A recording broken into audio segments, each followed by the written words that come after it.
तो स्वागत है गाइस तमारू विकी एडिटिंग एक नेक्स्ट वीडियो अंदर। तो आज गाइस આપણે રોઝ ડે ઉપર એક સ્ટેટસ બનાવતા શીખવાડવાના છે ગાइस, બરાબર છે। તો ચેનલ પર ના હોય તો ચેનલને સબસ્ક્રાઇબ કરીને આપેલા બેલ નોટિફિકેશન ઓલ પર સેટ કરી દેજો, કારણ કે આવા જ વિડિયોની નોટિફિકેશન તમને સૌથી પહેલા મળી શકે અને તમે નવા ટ્રેન્ડિંગ સોંગ ઉપર સૌથી પહેલા સ્ટેટસ બનાવતા શીખી શકો। અને આપણું જે મટીરીયલ છે એની તમને લિંક ડિસ્ક્રિપ્શનમાં મળી જશે ફૂલ પ્રોજેક્ટની, અને જે બાકીનું મટીરીયલ છે એ તમને હું ટેલિગ્રામ ગ્રુપમાં પ્રોવાઈડ કરી દઈશ, તેને તમે આરામથી ડાઉનલોડ કરી શકો છો। તો વિડીયો સ્ટાર્ટ કરતા પહેલાં કે આપણે પ્રીવ્યુ ડેમો ટેટસ જોઈ લઈએ, પછી આપણે જે વિડીયો છે એને આપણે આગળ સ્ટાર્ટ કરીએ। તો ડેમો ટેટસ જોઈ લઈએ।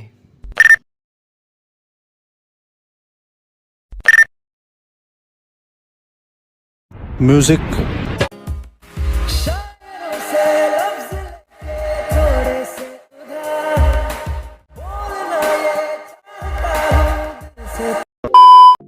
तो અહીંયાથી ગાઈસ તમારે જે અલાઇડ મોશન એપ્લિકેશન છે એને તમારે ઓપન કરી લેવાની છે। જે મેં કીધું કે તૈયાર જે પ્રોજેક્ટ છે એની તમને લિંક ડિસ્ક્રિપ્શનમાં મળી જશે, તો તમે જોઈ શકો છો કે કયા પ્રકારની પ્રોજેક્ટ તમને મળશે ડિસ્ક્રિપ્શનમાં, બરાબર છે। એને તમારી અલાઇડ મોશન એપ્લિકેશનની અંદર ઇમ્પોર્ટ કરી લેવાની રહેશે। કંઈક આ પ્રકાર તમે એને ઓપન કરશો એટલે તમને આ પ્રકારના અંદર લેયરો જોવા મળશે, તમે જોઈ શકો છો, અને અંદર તમને એક સોંગ જોવા મળશે। તો હવે તમારે નીચે જે પ્લસવાળો જે આઇકન છે તેની પર ક્લિક કરવાનું છે। મીડિયાવાળો જે ઓપ્શન છે તેની ઉપર તમારે ક્લિક કરીને તમારે આ ટાઈપનો એક ફોટો લેવાનો છે। આ જે ફોટો છે એ તમને ટેલિગ્રામ ગ્રુપમાં મળી જશે, બરાબર છે। ફોટો લીધા બાદ તમારા જે ફોટો છે એને તમારે ઉપરના થ્રી ડોટ પર ક્લિક કરીને ફોટાને ફિલ ટુ કમ્પોઝિશન પર ક્લિક કરીને ફોટાને ફૂલ સ્ક્રીનમાં કરવાનો છે। તો તમે જોઈ શકો છો આ ફિલ ટુ કમ્પોઝિશન છે તેની ઉપર તમે ક્લિક કરશો એટલે જે ફોટો આપણો છે એ ફૂલ સ્ક્રીનમાં થઈ જશે। હવે જે ફોટાની લેન્થ છે એ તમારે મ્યુઝિકના એન્ડ સુધી કરવાની છે।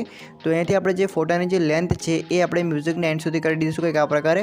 હવે જે ફોટો છે એને તમારે હોલ્ડ કરવાનો છે, અને હોલ્ડ કર્યા બાદ તમારે આ જે ફોટો છે નીચે તરફ ખેંચીને આપણું જે મ્યુઝિક છે એની ઉપર તમારે મૂકી દેવાનો રહેશે, બરાબર છે। હવે ગાઈસ તમે જોઈ શકો છો કે આપણો જે વિડીયો છે એ જોરદાર રીતે બની તૈયાર થઈ ગયું છે, ડેમો ટેટસ બતાવ્યું તેવું, બરાબર છે। તો હવે આ જે વિડીયો છે એને તમારે ફક્ત એક્સપોર્ટ કરી લેવાનું રહેશે। તો એમ કે તમને વિડીયો ગમ્યો હશે, વિડીયો ગમ્યું હોય તો એક લાઇક કરી નાખજો, ચેનલ પર ન હોય તો ચેનલને સબસ્ક્રાઇબ કરી દેજો, બરાબર છે। તો અહીંયાથી ગાઈસ આપણે જે વિડીયો છે એને આપણે પૂરું કરીશું, પછી મળીશું નેક્સ્ટ વિડીયોની અંદર। જય માતાજી।